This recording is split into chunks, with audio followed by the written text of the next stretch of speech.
وعلى آله وأصحابه ومن تبعهم بإحسان إلى يوم الدين أما بعد رب اشرح لي صدري ويسر لي أمري واحلل عقدة من لساني يفقهوا قولي اللهم لا حول ولا قوة إلا بك. لائق صد احترام مصلیان اکرام، معزز و مکرم بزرگ حضرات اور پردہ نشین خواتین اسلام، آج کی تراویح میں 5ویں پارہ کی تلاوت کی گئی اور 5واں پارہ یہ سورۃ النساء پر مشتمل ہے. گزشتہ کل کی تراویح میں چوتھے پارہ کے اخیر میں سورۃ النساء کی کچھ آیتیں پڑھی گئی تھی اور آج 5واں پارہ مکمل سورۃ النساء پڑھی گئی ہے. اس پارے میں کچھ اہم اور بنیادی باتوں کا اللہ رب العالمین نے تذکرہ کیا ہے. ان میں سب سے پہلی بات جو ہے وہ شوہر اور بیوی کے معاملات کا اللہ رب العالمین نے ذکر کیا ہے. اللہ نے کہا الرجال قوامون علی النساء بما فضل اللہ بعضهم علی بعض وبما انفقوا من اموالهم فالصالحات قانتات حافظات للغیب بما حفظ اللہ واللاتی تخافون نشوزهن فعیدهن واہجرهن فی المضاجع واضربوهن فإن اطعناکم فلا تبغوا علیہن سبیلا ان اللہ کان علیا کبیرا. سورۃ النساء کی آیت نمبر 34، آیت نمبر 34. یہاں اللہ نے کہا کہ مرد جو ہے وہ عورتوں پر قوام ہے، ان کا نگہبان ہے، ان کا سربراہ ہے. یا کہہ لیجئے کہ مرد کو اللہ نے عورتوں پر طاقت دی ہے. کیوں؟ بما فضل اللہ بعضهم علی بعض وبما انفقوا. کیونکہ مرد کی یہ ذمہ داری ہوتی ہے کہ جیسے عورت گھر کو سنبھالتی ہے ویسے ہی مرد گھر کے باہر جا کر کے گھر کی زندگی کو بہتر سے بہتر بنانے کے لیے ان تمام چیزوں کا انتظام کرتا ہے جو ایک گھر کے لیے اہم اور ضروری ہوتا ہے. آپ دیکھیں اللہ کے رسول صلی اللہ علیہ وسلم نے مردوں کا حق عورتوں پر بتاتے ہوئے آپ نے ارشاد فرمایا، صحیح الجامع کی روایت ہے کہ کسی انسان کے لیے یہ جائز نہیں کہ وہ دوسرے انسان کو سجدہ کرے، اور اگر کسی انسان کے لیے یہ جائز ہوتا کہ وہ انسان کو سجدہ کرے تو میں عورتوں کو حکم دیتا کہ وہ اپنے شوہروں کو سجدہ کرے. وجہ کیا بتائی آپ نے کہا من عظم حقہ علیہا، اس لیے کہ بیوی جو ہے شوہر کے اوپر اس کا بہت بڑا حق ہوتا ہے. شوہر کے اوپر بیوی کا بہت بڑا حق ہوتا ہے، اور وہ حق کیا ہے کہ وہ مال کما کے لاتا ہے اور اپنی بیوی اپنے بچوں کی ضروریات کو پورا کرتا ہے. لہذا اللہ تعالیٰ نے مردوں کو قوام بنایا ہے عورتوں کے اوپر. تو اس کا ہرگز یہ مطلب نہیں ہے کہ مرد ناحق عورت پر ظلم کرتا چلے، کیونکہ ٹھیک اس کے بعد اللہ رب العالمین نے نیک عورتوں کا تذکرہ کیا ہے. کہا فالصالحات قانتات حافظات للغیب بما حفظ اللہ. اللہ نے کہا کہ نیک عورتیں کون ہیں؟ اللہ اکبر. نیک عورتیں وہ ہیں جو اللہ رب العالمین کی عبادت گزار ہیں. نیک عورتیں وہ ہیں جو اللہ تعالیٰ کی فرما بردار ہیں.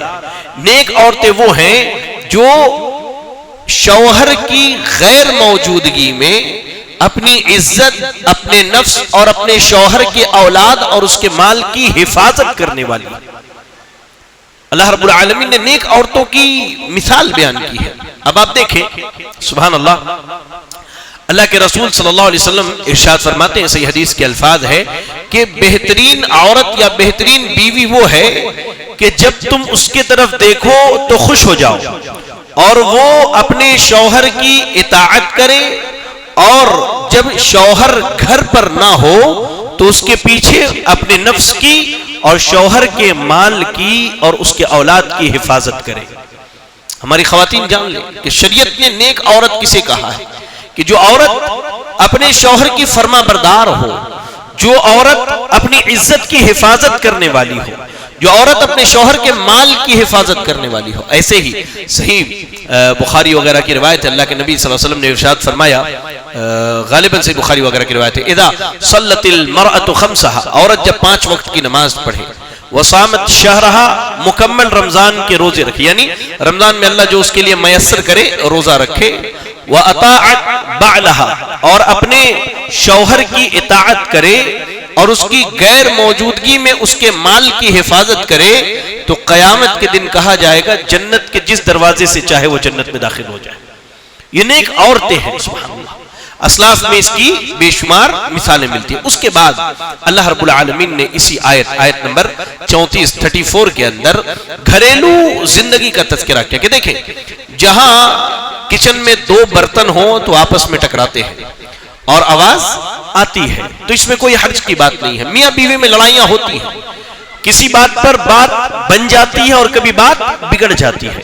تو اس صورت میں اللہ تعالیٰ نے پہلے کہہ دیا کہ مرد جو ہیں یہ قوام ہیں، ذمہ دار ہیں، اور اس کے بعد نیک عورتوں کی صفت بیان کی کہ وہ شوہر کی فرما بردار ہو. اس کے بعد اللہ نے کہا کہ اگر لڑائی ہو جائے، واللاتی تخافون نشوزہن، یعنی جن سے معاملات بگڑ جائے، تو ہمارے یہاں سماج میں کیا ہے کہ ہم سیدھا اٹھا کر کے اس کے گھر پہنچا دیتے ہیں، اس کے ابا اماں کے یہاں پہنچا دیا، خلاص ہماری ذمہ داری ختم ہو گئی. اب اس کے بعد فون پہ دونوں لڑ لیتے بیٹھتے، دن بھر لڑائیاں ہوتی، یہ اس کی نہیں سننا، وہ اس کی نہیں سننا. نہیں، شرعی طریقہ اختیار کیجیے. اللہ نے کہا فَعِدُهُنَّ، سب سے پہلے اگر لڑائی ہو جائے، معاملہ نہ بنے، تو پہلے آپ اس کو نصیحت کیجیے، سمجھائیے، بتائیے کہ اس کا دائرہ کیا ہے، اس کا حد کیا ہے، اللہ نے اس پر کون سی چیزیں واجب کی شوہر کے تعلق سے. اگر نہ سنے، وَاهْجُرُهُنَّ فِي الْمَضَاجِعِ، تب اس کا بستر الگ کر دیجئے اپنے گھر میں. ایسا نہیں میکے بھیج دیجئے، نہیں، اپنے ہی گھر میں اس کا بستر الگ کیجئے. اگر اب بھی بات نہ بنے، وَاضْرِبُوهُنَّ، تو شوہر کہہ لیجئے کہ بیوی کو سدھارنے کے لیے مار بھی سکتا ہے. اب آپ کہیں گے مول صاحب مارنے کی اجازت آ گئی، اب عورتیں بھی بیچاری اوپر پریشان ہو رہی ہوں گی، کل دوسری شادی کی بات کرے، آج مارنے کی بات کر رہے ہیں. آپ سنیں ایک بات بتا، بہترین، اللہ تعالیٰ ڈاکٹر آر کے نور رحمہ اللہ پر رحم فرمائے، بڑے مشہور عالم دین تھے، بنگلور کے، چنئی کے، فوت ہو گئے، اللہ ان کی مغفرت فرمائے. ان سے کسی نے پوچھا تھا کہ اللہ نے جو کہا کہ مارنا، تو کہتے مارنا نہیں، لفظ ہے ضرب، ضرب لگانا، مارنا نہیں. کہتے ہیں جو جو لوہار لوہے پر ہتھوڑا مارتا اسے بھی عربی میں ضرب کہتے ہیں، اور جو سونار ہتھوڑی مارتا ہے سونے پر اسے بھی ضرب کہتے ہیں. تو انہوں نے کہا کہ آپ لوہار والی مثال نہیں لینا. بعض روایتوں میں ہے کہ اگر بیوی کو مارنا ہو تو مسواک سے. اب ایک مسواک سے اب کتنا تیز زور مار سکتے ہیں یہ بتائیے. اللہ کے نبی صلی اللہ علیہ وسلم نے کہا کہ عورتوں کو سدھارنے کے لیے اگر مارنے کی ضرورت پڑے تو چہرے پر انسان ہاتھ نہ اٹھائے، اور ہمارا سب سے پہلا ہاتھ چہرے پر اٹھتا ہے. اللہ کی پناہ، یہ چیزیں بڑی باریک ہیں میرے بھائی، یاد رکھیں یہ بڑی باریک. اس کے بعد اللہ نے کیا کہا، فَإِنْ أَطَعْنَكُمْ، چلو بیوی نے اگر بات مان لی تو اب اس کے بعد دروازہ نہیں ڈھونڈنا ہے، کہاں سے اس سے بدلہ نکالوں میں، کیسے اس سے بدلہ لے لوں میں. نہیں، اللہ نے کہا فَلَا تَبْغُوا عَلَيْهِنَّ سَبِيلًا، ہاں اس کے بعد اب اس کے اوپر راستہ نہیں نکالنا. چلو بات مان لیا، معاملہ ختم ہو گیا. اس لیے میرے بھائی یاد رکھیں. لیکن اگر اس کے بعد بھی بات نہیں بنتی ہے تو اللہ نے کہا وَإِنْ خِفْتُمْ شِقَاقَ بَيْنِهِمَا فَابْعَثُوا حَكَمًا مِّنْ أَهْلِهِ وَحَكَمًا مِّنْ أَهْلِهَا. ہاں ابھی بات نہیں بن رہی ہے، ساری حد پار ہو گئی. اب اللہ نے کہا کہ لڑکی کے گھر سے ایک آدمی کو حاکم بنا لیجئے اور لڑکے کے گھر سے ایک آدمی کو حاکم بنا لیجئے. اس کے بعد یہ حکم جو دونوں فیصلہ کر دے چاہیے کہ دونوں مان لیں. اور کوشش کرنی چاہیے میرے بھائی کہ ہم اگر شوہر ہیں تو ہمارا رشتہ نہ ٹوٹے. آپ کو معلوم ہونا چاہیے کہ نکاح صرف مرد اور عورت کا اکٹھا ہونا نہیں ہے، بلکہ 2 خاندانوں کا ملاپ ہوتا ہے میرے بھائی. اور ہماری ایک چھوٹی سی غلطی سے 2 خاندان تباہ ہو کر کے رہ جاتے ہیں. ہم نے دیکھا ہے، اللہ کی قسم ہم نے دیکھا ہے کتنے مردوں کو بدکاری کی راہ اختیار کرتے ہوئے، کتنے عورتوں کو بے حیائی کی راہ اختیار کرتے ہوئے. اب ان کے پاس بچے ہیں، بچیاں ہیں، وہ کہاں جائیں گے؟ اللہ اکبر. اسی لیے اللہ رب العالمین نے ان احکامات کو تفصیل سے بیان کیا میرے بھائی. اس کے بعد آج کی جو تراویح میں ہم نے پڑھی اس میں بڑی بہترین بات ایک یہ آئی کہ اللہ رب العالمین نے دنیا کے سب سے عظیم گناہ سے لوگوں کو ڈرایا اور اس گناہ کے ارتکاب کرنے سے منع کیا. وہ گناہ کیا ہے؟ دنیا کا سب سے عظیم گناہ کیا ہے؟ کیا ہے؟ شرک. آیت نمبر اگر ہم 48 دیکھیں، آیت نمبر 48، تو اللہ نے کہا ان اللہ لا یغفر ان یشرک بہ ویغفر ما دون ذلک لمن یشاء ومن یشرک باللہ فقد افتری اثما عظیما. کہا کہ بے شک اللہ تعالیٰ شرک کو کبھی معاف نہیں کرے گا، ہاں اس کے علاوہ جو گناہ ہیں انہیں اللہ تعالیٰ معاف کر سکتا ہے. جی ہاں، صحیح حدیث کے الفاظ ہیں، اللہ کے رسول صلی اللہ علیہ وسلم نے فرمایا، اللہ نے کہا لو لقیتنی یا ابن آدم لو لقیتنی بقراب الارض خطایا ثم لقیتنی لا تشرک بی شیئا لا اتیتک بقرابها مغفرہ. یہ زمین کتنی بڑی، اللہ نے کہا کہ زمین بھر گناہ لے کر کے آؤ، زمین بھر گناہ، لیکن اس میں شرک نہ ہو تو اللہ تعالیٰ زمین بھر مغفرت لائے گا اور تمہارے گناہوں کو معاف کر دے گا. یہ فضیلت ہے توحید کی. اور کیوں نہ ہو، اللہ شرک کیوں معاف کرے؟ میں کہتا ہوں اللہ شرک کیوں معاف کرے؟ ہم معاف نہیں کرتے ہیں. آپ کو مثال دے کے سمجھاتا ہوں. دو سگے بھائی ہیں، دونوں بھائی ایک عمارت میں ایک بلڈنگ میں رہ سکتے ہیں. رہ سکتے کہ نہیں رہ سکتے؟ رہتے ہیں نا. دو بھائی ایک گاڑی خریدے، دونوں مل کر کے چلا سکتے ہیں. دو بھائی ایک ہی کچن میں کھانا بنا کے کھا سکتے ہیں. کیا دو بھائی ایک عورت سے نکاح کر کے رہ سکتے ہیں؟ ایمانداری سے بولنا، کیوں نہیں رہ سکتے؟ وجہ کیا ہے اس کی؟ کوئی وجہ ہوگی. انسان کی غیرت برداشت نہیں کرتی کہ میری بیوی میں کوئی شریک ہو، کیونکہ وہ اس کی سب سے عزیز چیز ہے. اللہ کے نبی صلی اللہ علیہ وسلم کے سامنے ایک واقعہ بیان کیا گیا. سعد ابن معاذ رضی اللہ تعالیٰ عنہ نے کہا کہ میں اپنی بیوی کو کسی کے ساتھ دیکھوں تو اس کی گردن مار دوں گا، بیوی کے بھی اور اس مرد کے بھی. صحابہ نے اللہ کے نبی سے کہا تو اللہ کے نبی نے کہا کہ تمہیں سعد کی غیرت پر تعجب ہو رہا ہے؟ میں اس سے زیادہ غیرت مند ہوں اور اللہ سب سے زیادہ غیرت مند ہے. ہماری غیرت شراکت برداشت نہیں کرتی ہماری پسندیدہ چیز میں، تو اللہ کی وحدانیت میں اللہ کو کیسے برداشت ہو کہ کوئی شریک ہو جائے؟ وہ بھی اللہ کی ایک ادنا سی مخلوق، ایک ادنا سی مخلوق جو زمین پر زندہ تھا تو اللہ کی نعمتوں سے مر گیا تو اسے اتنی طاقت نہ تھی کہ وہ اٹھ کر کے کہہ لیجئے کہ لوگ جب اس کے جسم سے کپڑا نکال رہے تھے غسل دینے کے لیے تو لوگوں کا ہاتھ پکڑ لے کہ میرا سطر نہ کھلے. اسے اتنی طاقت نہ تھی کہ بیوی بچے رو رہے تھے تو اسے چپ کرا لے. اتنی طاقت نہ تھی کہ اٹھ کر قبرستان تک جائے، لیکن قبر میں دفن ہونے کے بعد وہ اللہ کا ساجی اور شریک ہو جاتا ہے. شرک جب ہمیں برداشت نہیں تو اللہ کو کیسے برداشت ہوگا میرے بھائی؟ اسی لیے اللہ نے کہا کہ جو ایسا کرے وہ اللہ رب العالمین پر بہت بڑا بہتان باندھتا ہے. اس کے بعد اللہ رب العالمین نے بڑی بہترین باتیں بیان کی اور اللہ سے بہتر کسی کی بات نہیں ہو سکتی. اللہ نے کہا آیت نمبر 57 اور 58 معذرت 58 اور 57 اور 58 دیکھیں. اللہ نے کہا کہ والذین آمنوا وعملوا الصالحات سندخلهم جنات تجری من تحتها الانہار خالدین فیہا ابدا لهم فیہا ازواج مطہرۃ وندخلهم ظلا ظلیلا.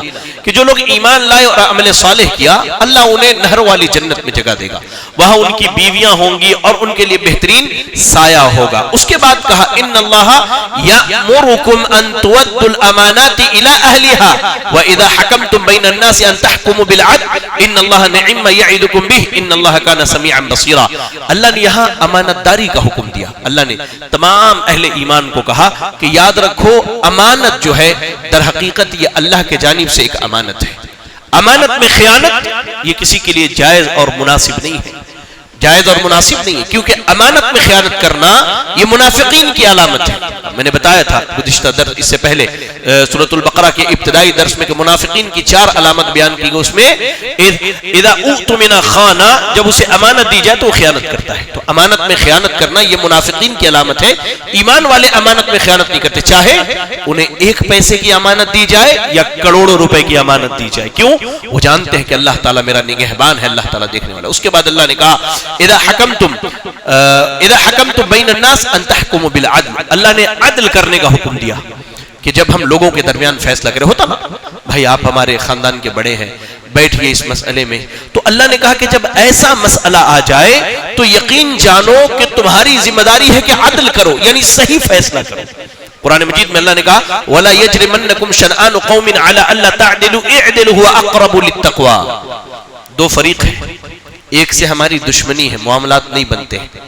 تو ایسا نہیں ہے کہ دشمنی کی بنیاد پر جب ہمیں فیصلہ کے لیے بلایا جائے تو ہم اس کے خلاف فیصلہ کریں جبکہ وہ حق پر ہو. نہیں، اللہ نے کہا کہ کسی قوم کی دشمنی تمہیں حق سے اور عدل سے ہٹنے پر مجبور نہ کرے. اور یاد رکھیں، جو لوگ بھی کبھی فیصلوں میں جاتے ہیں بیٹھتے ہیں ان کے لیے خوشخبری ہے اگر وہ عدل کے ساتھ فیصلہ کرتے ہیں، چاہے وہ معاملہ ان کے خود کے گھر کا ہو، چاہے بیوی بچوں کا ہو، بھائی بہن کا ہو، یا سماج کا کوئی معاملہ. اللہ کے نبی صلی اللہ علیہ وسلم ارشاد فرماتے، صحیح مسلم کی حدیث ہے کہ قیامت کے دن وہ لوگ جو عدل کے ساتھ فیصلہ کرنے والے ہیں اللہ کے دائیں جانب نور کے ممبروں پر بیٹھے ہوئے ہوں گے. اللہ اکبر، اتنی فضیلت، نور کا ممبر، وہ بھی قیامت کے دن اللہ رب العالمین اپنے دائیں جانب ایسے لوگوں کو بیٹھائے گا میرے بھائی. اور کہا آگے اللہ کے نبی صلی اللہ علیہ وسلم نے کہ اللہ کے دونوں ہاتھ جو ہے وہ دائیں ہاتھ ہے. اب دایاں بایاں فرق نہیں کرنا اللہ کے لیے.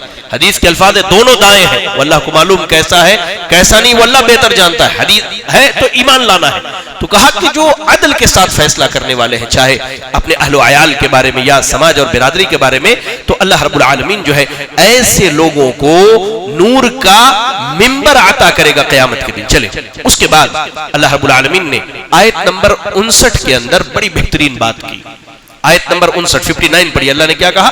یا ایھا الذین آمنوا اطیعوا اللہ واطیعوا الرسول واولی الامر منکم فإن تنازعتم في شيء فردوه إلى الله والرسول إن كنتم تؤمنون بالله واليوم الآخر ذلك خير وأحسن تأويلا. اللہ نے کہا اے ایمان والو، اللہ کی اطاعت کرو، اس کے رسول کی اطاعت کرو اور اولی الامر کی اطاعت کرو. اب اس کے بعد اگر کسی معاملے میں اختلاف ہو جائے فردوه الى الله والرسول، تو معاملے کو اللہ اور اس کے رسول کی طرف لوٹا دو اگر تم واقعی اللہ پر اور آخرت کے دن پر ایمان رکھتے ہو. یہی تمہارے حق میں خیر ہے، یہی تمہارے حق میں بھلائی ہے. میرے بھائی، یہ آیت کریمہ بڑی بہترین آیت ہے.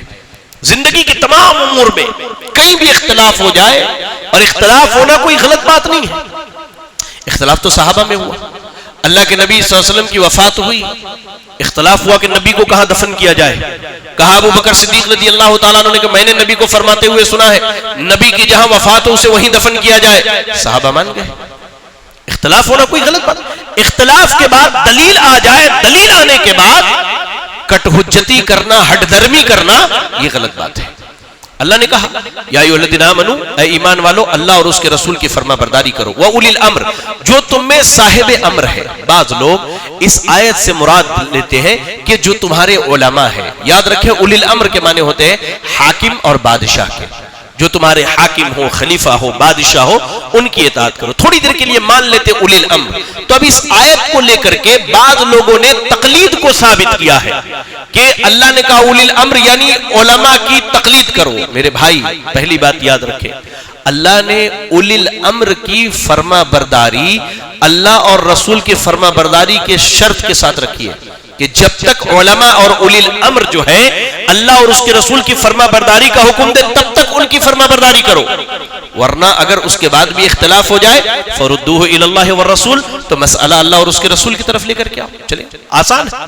ہمارے عالم صاحب کہتے کہ نہیں ایسا کرنا، ان کے عالم صاحب کہتے نہیں ایسا کرنا. اختلاف ہو گیا، دونوں عالموں کی باتوں کو کتاب و سنت پر پیش کر کے دیکھ لو، جس کی بات کتاب و سنت کے مطابق ہے اسے قبول کر لو. یہ آسان سا نسخہ ہے. اور رہی تقلید کی بات، تو میرے بھائی میں آپ کو ایک چیز بتاتا ہوں. امام ابو حنیفہ رحمہ اللہ 80 ہجری میں پیدا ہوتے ہیں اور 150 ہجری میں ان کی وفات ہوتی ہے. امام مالک رحمہ اللہ 93 ہجری میں پیدا ہوتے ہیں اور 179 ہجری میں ان کی وفات ہوتی ہے. امام شافعی 150 میں پیدا ہوتے ہیں اور 204 میں وفات ہوتی ہے. اور امام احمد بن حنبل رحمہ اللہ 164 میں پیدا ہوتے ہیں اور 241 میں ان کی وفات ہوتی ہے. سوال یہ ہے کہ امام ابو حنیفہ، امام مالک، امام احمد، امام شافعی رحمہم اللہ، اللہ ان سب سے راضی ہو جائے، اللہ ان کی قبروں کو نور سے منور کرے. سوال یہ ہے کہ جب تک یہ ائمہ پیدا نہیں ہوئے تھے لوگ کس کی تقلید کرتے تھے؟ 80 ہجری سے پہلے امام ابو حنیفہ رحمہ اللہ کی پیدائش سے پہلے لوگ کس کی تقلید کرتے تھے؟ کس کی باتوں کو مانتے تھے؟ وہی باتیں جو آج احادیث کی کتاب میں ہمیں ملتی ہے نبی صلی اللہ علیہ وسلم کی، جو ہمیں صحابہ کی سیرت میں جو چیزیں ملتی ہیں. یا رب، لوگوں نے اپنے مذہب. اچھا، آپ بعض لوگ سوال کرتے کہ شیخ ہمارے ملک ہندوستان میں جو ہے حنفیت اتنی زیادہ کیوں ہے؟ آپ کو معلوم ہونا چاہیے کہ پچھلے دور میں جو حکومتیں ہوتی تھی تو حکومت کسی نہ کسی فقہ کو ماننے والی ہوتی تھی جس کی وجہ سے اس فقہ کا وہاں زیادہ چلن ہوتا تھا. جیسے ہندوستان میں جو حکومت تھی مغل بادشاہوں کی، وہ حنفی فقہ کو مانتے تھے، اس لیے حنفیت یہاں زیادہ ہے. سعودی عرب میں حنبلیت کو مانتے تھے، حنبلیت وہاں پر ہے. ایران میں چلے جائیے فقہ جعفریہ کو لوگ مانتے، کیوں؟ وہاں کی حکومت فقہ جعفریہ کو مانتی تھی. تو یہ علاقائی اعتبار سے، ورنہ سارے لوگ، سارے ائمہ، ہر امام نے اپنا پلو اور دامن جھاڑ لیا ہے تقلید سے، اور کھلے لفظوں میں کہہ دیا ہے کہ دین وہاں سے لو جہاں سے صحابہ اکرام رضی اللہ عنہم نے لیا، اور انہوں نے قرآن و حدیث سے لیا ہے. چلیں اس کے بعد اللہ رب العالمین نے کہہ لیجئے کہ آیت نمبر 69 پڑھی آپ سورۃ النساء کی. اللہ اکبر. اللہ تعالیٰ نے بڑی جامع بات کی. اللہ نے ایک بہت بڑے نظریے کو صاف کیا. وہ نظریہ کیا ہے پہلے آپ دیکھ لیجئے. ہم سورۃ الفاتحہ پڑھتے ہیں تو کیا پڑھتے ہیں؟ صراط الذین انعمت علیہم غیر المغضوب علیہم ولا الضالین آمین. اے اللہ ان کے راستے پر چلا جن پر تیرا انعام ہوا، یعنی جن پر تو نے انعام کیا، جو تیری خاص رحمتوں کے مستحق بنے. تو آیت نمبر 69 اگر پڑھیں سورۃ النساء کی تو اللہ نے کہا وَمَن يُطِعِ اللَّهَ وَالرَّسُولَ فَأُولَٰئِكَ مَعَ الَّذِينَ أَنْعَمَ اللَّهُ عَلَيْهِم مِّنَ النَّبِيِّينَ وَالصِّدِّيقِينَ وَالشُّهَدَاءِ وَالصَّالِحِينَ وَحَسُنَ أُولَٰئِكَ رَفِيقًا، کہ جو اللہ اور اس کے رسول کی فرما برداری کرے. فَأُولَٰئِكَ، تو یہ لوگ ہوں گے کن کے ساتھ؟ ان کے ساتھ جن پر اللہ نے انعام کیا، نبیوں کے ساتھ، صدیقین کے ساتھ، شہداء اور صالحین کے ساتھ. میرے بھائی قرآن کی ایک آیت پیش کی جاتی ہے، کہا جاتا ہے الا ان اولیاء اللہ لا خوف علیہم ولا هم يحزنون الذین آمنوا وكانوا يتقون، کہ اللہ کے جو نیک بندے ہیں ان کے لیے خوف اور غم کی کوئی بات نہیں. اور اس کے بعد نظریہ یہ پیش کیا جاتا ہے کہ یہ اولیاء اللہ کی بات ہو رہی ہے، یہ نظریہ پیش کیا جاتا ہے. جبکہ قرآن نے یہ بتایا کہ ولیوں کے 4 مراتب ہیں. کتنے مراتب؟ کتنے ہیں؟ 4. سب سے پہلا جو ولی ہوتا ہے، ولی کے معنی کیا ہوتے ہیں؟ اللہ کا دوست. ولی اللہ کا دوست. سب سے پہلا جو ولی ہوتا ہے وہ نبی ہوتا ہے، کیونکہ اللہ کا سب سے قریبی نبی ہے نا. اس کے بعد صدیقین ہوتے ہیں، اس کے بعد شہید ہوتے ہیں، اور اخیر میں اللہ کے جو نیک اور صالح بندے ہیں یہ اللہ کے ولی ہوتے ہیں. اور یاد رکھیں اللہ کے جتنے بھی ولی ہیں ان سے محبت کرنا یہ ایمان ہے. اللہ کے نبی صلی اللہ علیہ وسلم نے فرمایا، اللہ نے کہا من عاد لی ولیا فقد آذنتہ بالحرب، جو میرے کسی ولی سے دشمنی رکھے میں اس سے جنگ کا اعلان کرتا ہوں. لیکن ولی ہونے کے لیے شرط ہے کہ کم از کم اس کی سیرت تو ابو بکر صدیق کی طرح ہونی چاہیے، عمر عثمان علی رضی اللہ عنہم کی طرح تو ہونی چاہیے. ہر ایرا غیرہ ولی بنا پھرتا ہے آج. نمازیں پڑھنے کی ٹھیک نہیں، طہارت کا طریقہ نہیں معلوم، وہ بھی اللہ کا ولی بنا ہوا ہے. نہیں، ولایت کے لیے شرط یہ ہے کہ اللہ نے کہا الذین آمنوا وکانوا یتقون، جو ایمان لائے اور تقوی کی راہ اختیار کرے. ولی ہونے کے لیے مومن اور متقی ہونا ضروری ہے. بے نمازی ولی نہیں ہو سکتا، لوگوں کا مال ناجائز طریقے سے کھانے والا ولی نہیں ہو سکتا، لوگوں کی عزتوں پر ہاتھ ڈالنے والا ولی نہیں ہو سکتا کبھی بھی.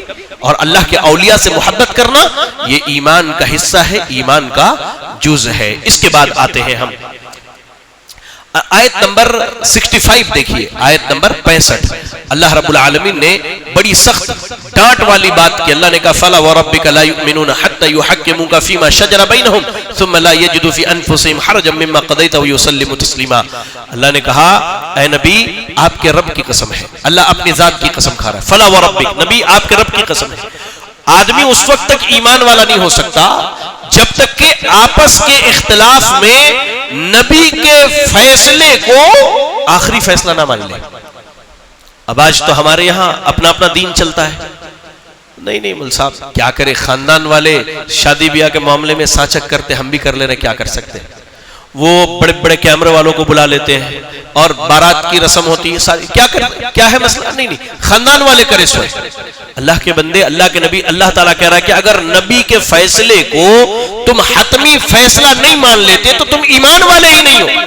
اور خالی ماننا نہیں، اللہ نے کہا ثم لا يجدوا في انفسهم حرجا مما قضيت ويسلموا تسليما. ایسا نہیں کیا کرے، مسلمان ہیں مجبوری میں مان لیتے. نہیں، اللہ نے کہا کہ کھلے دل سے ماننے کی ضرورت ہے، بغیر اس کے ایمان مکمل نہیں ہو سکتا. تو زندگی کے تمام معاملات میں نبی کی سنتوں پر چلنا, نبی کے طریقے پر چلنا, یہی نبی کے فیصلے کو ماننا ہے دراصل. اس کے بعد آئیے, اللہ رب العالمین نے تمام اہل ایمان کو قرآن مجید میں غور و فکر کرنے کی دعوت دی. آیت نمبر 82 پڑھیے, اللہ نے کیا کہا؟ افلا یتدبرون القرآن ولو کان من عند غیر اللہ لوجدوا فیہ اختلافا کثیرا. کیا یہ لوگ قرآن میں غور نہیں کرتے؟ اگر یہ قرآن اللہ کے علاوہ کسی اور نے نازل کی ہوتی تو اس میں بڑا اختلاف پاتے لوگ, بڑا اختلاف پاتے. تو قرآن مجید میں غور کرنے کی اللہ رب العالمین نے دعوت دی ہے. اور یاد رکھیں, ایک مسلمان پر قرآن مجید کے 5 حقوق ہیں. کتنے حقوق ہیں؟ پہلی چیز کہ اس کتاب پر ایمان لانا کہ یہ اللہ کی جانب سے نازل کردہ ہے, اس کا ایک ایک لفظ یہ اللہ رب العالمین کا کلام ہے, اس پر ایمان لانا. دوسری چیز اس کتاب کو یاد کرنا, اس کتاب کو یاد کرنا, سینوں میں محفوظ کرنا. تیسری چیز, تیسرا حق اس کا ہے کہ اس کی آیتوں میں غور و فکر کرنا. چوتھا حق اس کا ہے کہ قرآن سیکھنا اور دوسروں کو سکھانا. اور پانچواں حق ہے اس کے اندر بیان کردہ احکامات کی دعوت و تبلیغ کرنا. یہ 5 حق ہے ہر مسلمان پر قرآن مجید کے: ایمان لانا, یاد کرنا, اس میں غور و فکر کرنا, پڑھنا اور پڑھانا, اور اس کی تبلیغ کرنا. یہ قرآن مجید کا حق ہے ہمارے اوپر. اس کے بعد آیت نمبر 86 دیکھتے ہیں, آیت نمبر 96. اللہ رب العالمین نے ہمیں اور آپ کو آداب زندگی میں سے سلام کا ادب سکھایا ہے. اللہ نے کہا وَإِذَا حُيِّيتُم بِتَحِيَّةٍ فَحَيُّوا بِأَحْسَنَ مِنْهَا أَوْ رُدُّوهَا إِنَّ اللَّهَ كَانَ عَلَى كُلِّ شَيْءٍ حَسِيبًا. کہ جب تمہیں کوئی سلام کرے تو اس سے بہتر جواب دو. اب ہمارے یہاں سلام کا ٹرینڈ بدل چکا ہے. Good morning, good evening, good afternoon پہ ہم چلے آئے. اللہ نے کہا کہ کوئی سلام کرے تو اس سے بہتر جواب دو. اچھا, ایک چیز ہمارے یہاں اللہ حافظ اور خدا حافظ کا ٹرینڈ ہے, یہ بہتر نہیں ہے. السلام علیکم ورحمۃ اللہ وبرکاتہ سے بہتر نہیں ہے, اور نہ ہی اس کے بالمثل ہے. اللہ نے کہا کہ جب کوئی سلام کرے تو اس سے بہتر جواب دو, یا کم از کم جو اس نے کہا ہے وہی لوٹا دو. اب ایک آدمی السلام علیکم ورحمۃ اللہ وبرکاتہ کہے تو آپ جواب میں وعلیکم السلام ورحمۃ اللہ وبرکاتہ کہیے. جاتے وقت اللہ حافظ اور خدا حافظ. اللہ کے بندے, جب ماں کے پیٹ میں تھے کوئی نہیں کہنے والا تھا, تب بھی اللہ نے حفاظت کی ہے تمہاری.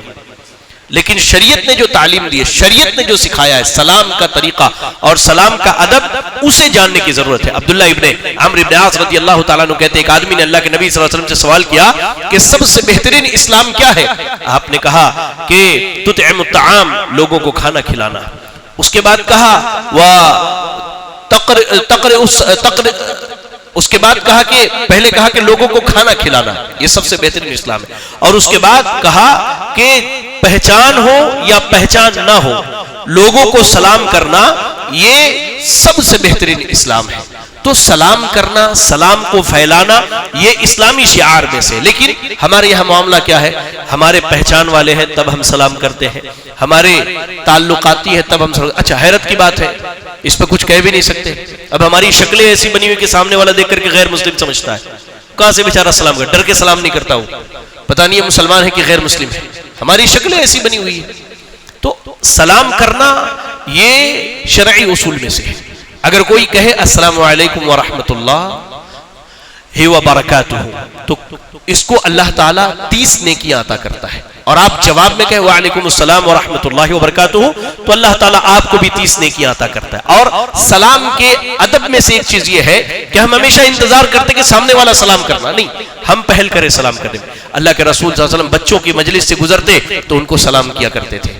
تو یہ ہماری ذمہ داری ہے کہ شرعی قوانین اور شرعی تعلیمات جو ہے ان پر عمل کیا جائے. اس کے بعد میرے بھائی ایک اہم مسئلہ ہے, انشاءاللہ آئندہ بھی وہ مسئلہ آئے گا, نماز قصر کا اور صلاۃ الخوف کا, جنگ کی نماز کا. انشاءاللہ وہاں میں آپ کو تفصیلی اس پر ذکر کروں گا. اس کے بعد جو ہے سیدھے ہم چلتے ہیں آیت نمبر 138 پر, آیت نمبر 138 پر, کیونکہ آج جو آیتیں تلاوت کی گئی ان میں اخیر کی اکثر و بیشتر آیتوں میں اللہ رب العالمین نے کہہ لیجئے کہ منافقین کی حالت بیان کی ہے. اور اللہ نے کہا بشر المنافقین بان لهم عذابا الیما, اے نبی آپ منافقوں کو خوشخبری سنا دیجئے کہ ان کے لیے بڑا دردناک عذاب ہے. اچھا, آپ کو ایک چیز معلوم ہونی چاہیے, منافقوں کی بات بار بار کیوں کی جاتی ہے؟ اس لیے کہ کوئی یہودی منافق نہیں ہوتا، یہودی تو یہودی ہے، کوئی نصرانی یا عیسائی منافق نہیں ہوتا، وہ تو عیسائی ہے، نصرانی ہے۔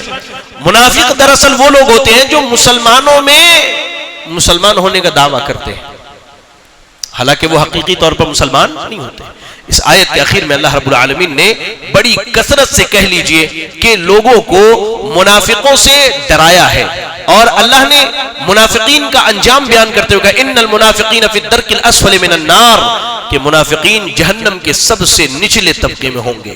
منافقین کی کچھ علامتیں جو ہیں ان آیات میں بیان کی گئی، ان میں سب سے پہلی چیز یہ ہے کہ منافقین مسلمانوں کے ساتھ نہیں ہیں، بلکہ جدھر ملی کھیر ادھر گئے پھر والا معاملہ ہے۔ اگر فتح کافروں کو ملی تو کہتے کہ ہم تو تمہارے بھائی ہیں، اور اگر فتح مسلمانوں کو ملی تو کہتے ہم تو تمہارے ساتھ تھے۔ تو یہ اصل میں منافقت ہے کہ جب جیسی تب ویسی، جب جیسی تب ویسی والا معاملہ۔ پہلی صفت یہ بیان کی گئی۔ دوسری صفت یہ بیان کی گئی کہ مسلمانوں کے مقابلے میں کافروں سے دوستی رکھنا یہ اپنے لیے عزت سمجھتے ہیں، یہ اپنے لیے کیا سمجھتے ہیں؟ عزت سمجھتے ہیں۔ اللہ اکبر۔ پھر اللہ نے کہا کہ کافروں کو سے دوستی اپنے لیے باعث عزت سمجھتے ہیں۔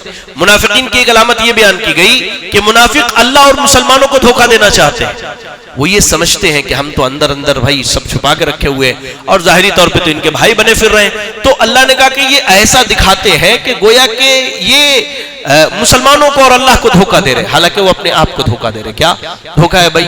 زندگی کے بعد موت اور اس کے بعد سیدھا جہنم ہے۔ اللہ اکبر۔ اس کے بعد منافقین کی ایک علامت یہ بیان کی گئی کہ وہ دین کا مذاق اڑاتے ہیں۔ دین کا مذاق اڑانا یہ منافقوں کی علامت ہے۔ کوئی داڑھی کی مذاق اڑاتا ہے، کوئی پردے کا مذاق اڑاتا ہے، کوئی شریعت کے کسی چیز کا مذاق اڑاتا ہے۔ یہ کیا ہے؟ یہ منافقت اور نفاق کی علامت ہے۔ ایسی اللہ نے آیت نمبر 142 میں کہا، معذرت آیت نمبر 140 میں اللہ رب العالمین نے فرمایا ان کی حالت بیان کیے ہوئے کرتے ہوئے کہ یہ جب نمازوں کو آتے ہیں تو بڑی سستی سے آتے ہیں۔ یاد رکھیں، نمازوں میں سستی کرنا، نمازوں میں دور، یہ جو ماحول ہے نا رمضان میں تراویح کا، یہ اصل مسلمانوں کی حالت سال بھر ہونی چاہیے، یہ سال بھر ہونی چاہیے۔ خالی نماز اور عبادت رمضان میں فرض نہیں ہے ہمارے اوپر، پورے سال اللہ نے فرض کر کے رکھا ہے۔ تو اللہ نے کہا کہ منافقین کی علامت یہ ہے کہ وہ نمازوں کو آتے تو بڑی سستی سے آتے ہیں۔ اذا قاموا الى الصلاۃ قاموا کسالا، بڑی سستی سے لوگوں کو دکھاتے ہیں کہ چلو بھائی ہم تو نماز پڑھ رہے ہیں۔ کہا ولا یذکرون اللہ الا قلیلا، اور تھوڑا ہی اللہ کا یہ ذکر کرتے۔ اس کے بعد یہ اسلام کو دل سے قبول نہیں کرتے، بلکہ کیا کہتے ہیں، متذبذب اردو میں کہتے ہیں، یعنی پتہ نہیں اسلام ٹھیک ہے کہ نہیں ہے، شاید کفر ٹھیک ہے، اچھا ہو سکتا ہے یہ ٹھیک ہو، نہیں نہیں یہ ٹھیک ہے۔ ان کی حالت ایسی ہے، لا الہ الا ولا الہ الا، نہ ادھر کے رہتے ہیں نہ ادھر کے رہتے ہیں۔ اللہ نے ان کی یہ صفت بیان کی، اللہ اکبر۔ اور اس کے بعد اللہ نے منافقوں کا کھلم کھلا انجام بیان کیا، ان المنافقین فی الدرک الاسفل من النار، یہ منافقین جہنم کے سب سے نچلے طبقے میں ہے۔ اس کے بعد اللہ تعالی نے عذاب الہی سے بچنے کے دو نسخے بتائے ہیں، یعنی دو باتیں اللہ نے کی ہے کہ اگر جو عمل کر لے اللہ اس پر کبھی عذاب نازل نہیں کرے گا۔ سب سے آخری آیت جو پڑھی گئی آج کی تراویح میں، آیت نمبر 147، اللہ نے کہا ما یفعل اللہ بعذابکم ان شکرتم وآمنتم وکان اللہ شاکرا علیما۔ اللہ نے کہا کہ اے لوگوں، اللہ تمہیں عذاب نہیں دے گا اگر تم اللہ کے شکر گزار بنے رہے اور ایمان والے بنے رہے۔ بے شک اللہ تعالیٰ بندوں کے شکر گزاری کو قبول کرتا ہے اور اللہ تعالیٰ ہر چیز کو جاننے والا ہے۔